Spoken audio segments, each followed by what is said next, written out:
You're likely familiar with this video of these pranksters, these absolute just degenerates messing around with fast food workers, making their day a little bit worse. You know, everything Moist Critical said about these guys aside, being someone who's worked in retail before, I was wondering what could you do to legally deal with these guys and get them out of your hair? Well, that's what I'm here to tell you guys about today. If you haven't seen the video, I'll show it to you right now. If I hop up this counter and break that camera, you gonna be mad. So stop fucking recording me, though. Make my milkshake and chill out. I'm not making nothing. You're not making nothing? I'm not making nothing. Dude, you heard how she talked to me? Alright.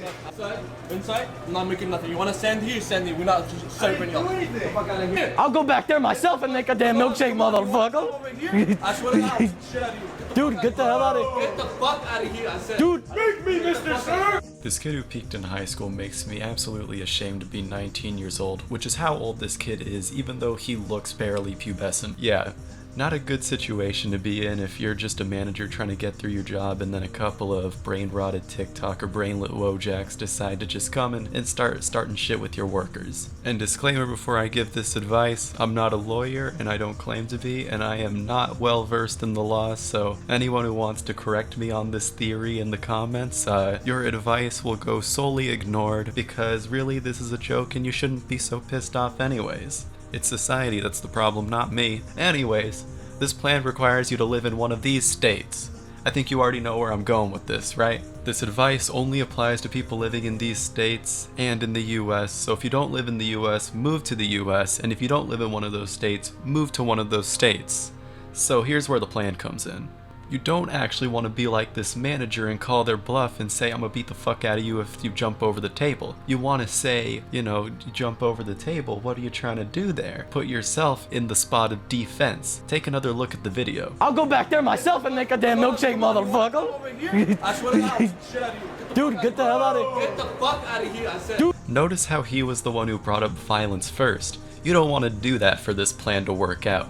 You want to wait for this guy to be like, yeah, I'm gonna jump over the counter, what about it? You want to say like, what, are you threatening me or something like that? And because these guys are so fucking stupid, they'll probably be like, hell yeah, I am threatening you, what are you gonna do about it? This is where they made the ultimate small chungus move. The whole point here is that if someone threatens you and they admit that they're threatening you, you can do whatever the fuck you want to them. And that's the power of the USA. USA, land of the free, home of the brave, home of the AR-15, home of kids in the grave. Yeah, I'm sorry to hit you with the cold water with that Jake Novak moment, but anyways, yeah, that's what I love about this country. You can just go into whatever state so long as they permit it, and the fact that there are even places that permit something like that. Like, that's so epic, you can just do that. I don't know why these guys don't do this even more. I don't know what state, if they were even in the US at all. And now I'll show you, where does this lead? And then that's where you're like, well shit, I don't know what you want me to do then. And then you know these pranksters are gonna escalate it even more. And then boom, that's where your stand your ground law comes in. You know, what this guy did was good to get them out of your hair for that one time, but how do you ensure that they won't come back? How do you ensure that for the rest of time that they won't be doing this to any other establishments? I don't think I have to spell it out for you, right? But I guess I'll spell it out anyways. So you see, if they're not on this corporeal plane anymore, if they're in limbo, or if they're in like the afterlife, or whatever the fuck you believe in, point is they're not on Earth anymore, and therefore cannot be messing around with our prized retail workers who are just trying to get through their day and do their jobs. If we employ this tactic a little more, we'll be deterring anyone from doing something like this again. You would think that the death of someone who did that whole like butcher knife prank would have set an example enough for people to not do stuff like this, but I guess people don't learn after one incident. They learn after roughly 37. So we're gonna need 37 people to start harassing retail workers just for this tactic to work. It's a worthy sacrifice for the betterment of society. I used to work at a zoo, so you know all the tourists were coming in. And so basically, that's when I would employ this tactic. You see someone's being a little weird, you know, one mom accidentally runs over her kid with a fucking mobility scooter. Yeah, that actually happened, by the way, but that aside, maybe I'll talk about that in another video. Back to my point. Yeah, I had to do this like 30 times because so many kids would come in and think they're funny doing their TikToks with the stuffed animals or the plastic. I can't fucking get through the bit now. Holy shit. Okay, I'm gonna have to not think about that shit. But anyways, yeah, I would employ that tactic. I had to employ that tactic like 30 times. I didn't work there for that long, admittedly, but that only shows the power of annoyance that people like that will have. I didn't even live in a state like that, but they just let me do it because, you know, when I was employed, they handed me a Glock and were like, you know what, sometimes you gotta do what you gotta do. And boy, did I use that privilege liberally. And since I'm here making this video, you can clearly tell I never got in trouble for any of it. I was only working there like a year ago.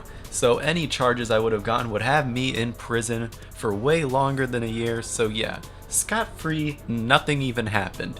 Any late teens, 16 and up in my audience who's looking for a job and is just afraid of whatever hell the retail customers will bring to you, take heed of my advice. Definitely do that. You can for sure do that.